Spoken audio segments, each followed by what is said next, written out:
Mabiyayang hapon mga bata at mga kapatid. Ngayong araw na ito ay ating pag-uusapan ang debosyon sa Santo Entierro.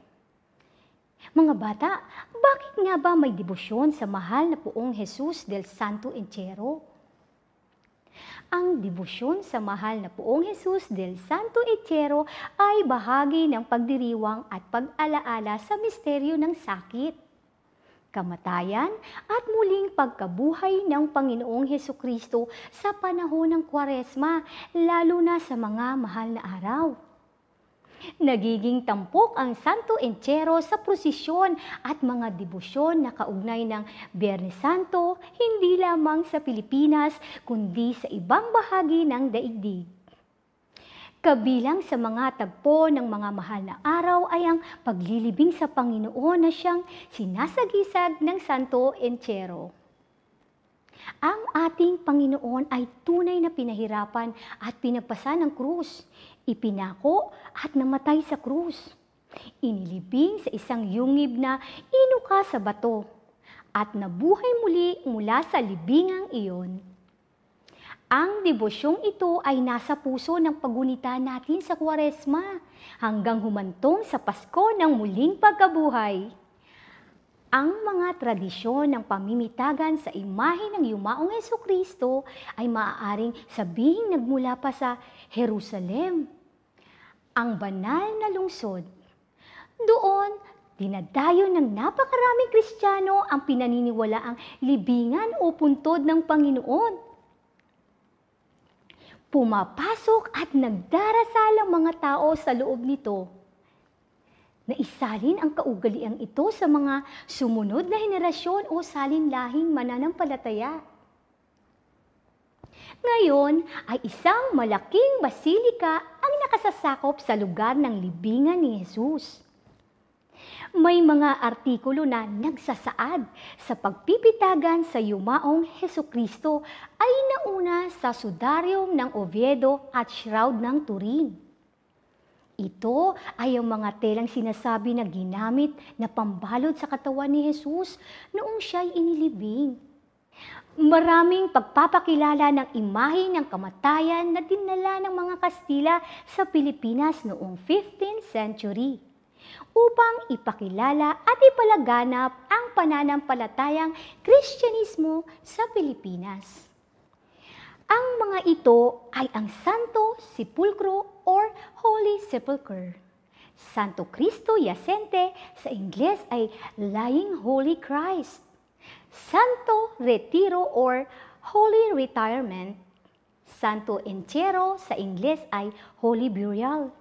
Sa lahat, ang popular sa Pilipino ay ang Hesukristong nasa kabaong na madalas natin nakikita kapag sumasapit ang panahon ng mahal na araw, lalo na kapag Biyernes Santo sa mga prosesyon ng bawat simbahan. Sinasaad na kaya naging popular ang mga imaheng ito ay naiugnay ng mga Pilipino ang kanyang dinaranas na mga paghihirap at pasakit.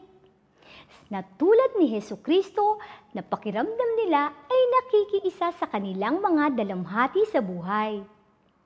Batay sa pananampalataya ng mga apostol na naihayag sa Bagong Tipan, ang pagpapakasakit at kamatayan ni Jesus ay hindi lamang isang makasaysayang pangyayari na nagkataon para sa mga Hudyo at Romano, kundi ang mapangligtas na kilos ng Diyos sa pamamagitan ng malayang paghahanda ni Jesus ng sarili.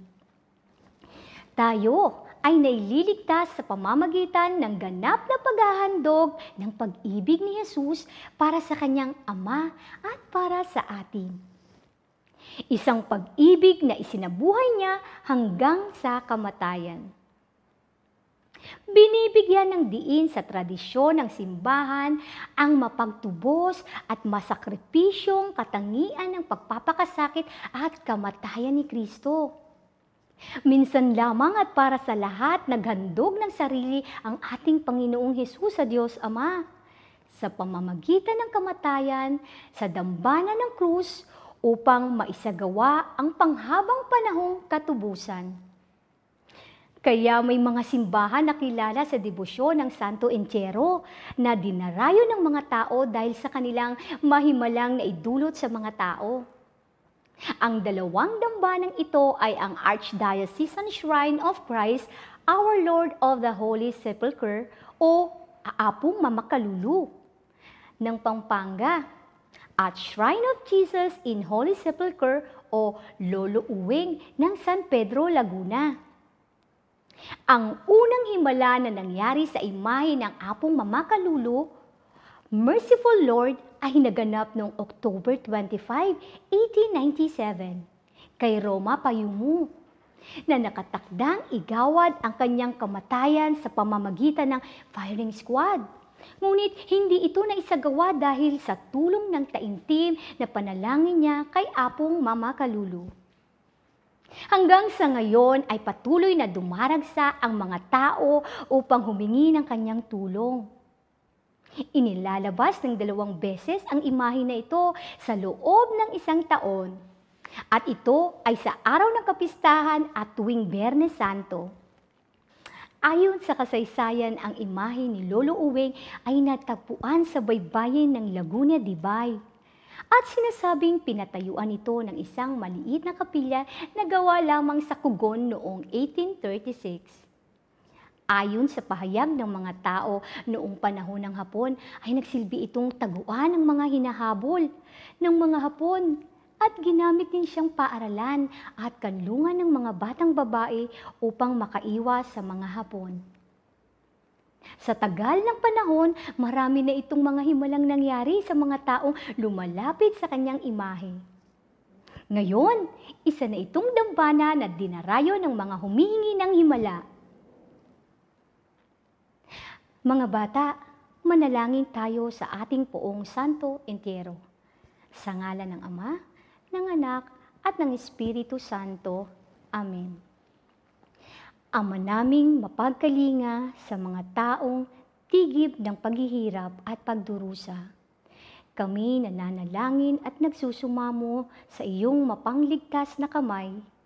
Tulungan ninyo po ang taong dumaranas ng paghihirap. Gabayan ninyo ang mga nagnanais mapabago ang kanilang kalagayan sa buhay. Huwag ninyong itulot na malayo ang bawat isa sa inyong mapagkalingang awa. Hinihiling namin ito sa iyong anak na si Jesucristo kasama ng Espiritu Santo magpasawalang hanggan. Amen. Sa ngalan ng Ama, ng Anak, at ng Espiritu Santo. Amen.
Turuan mo po kaming dumamay sa mga nagigipit, magmahal ng hindi nag-aantay ng kapalit, katulad ng pagdamay na ginawa sa iyo ni Simon na taga Cirene nang tulungan kanyang pasanin ang iyong mabigat na krus.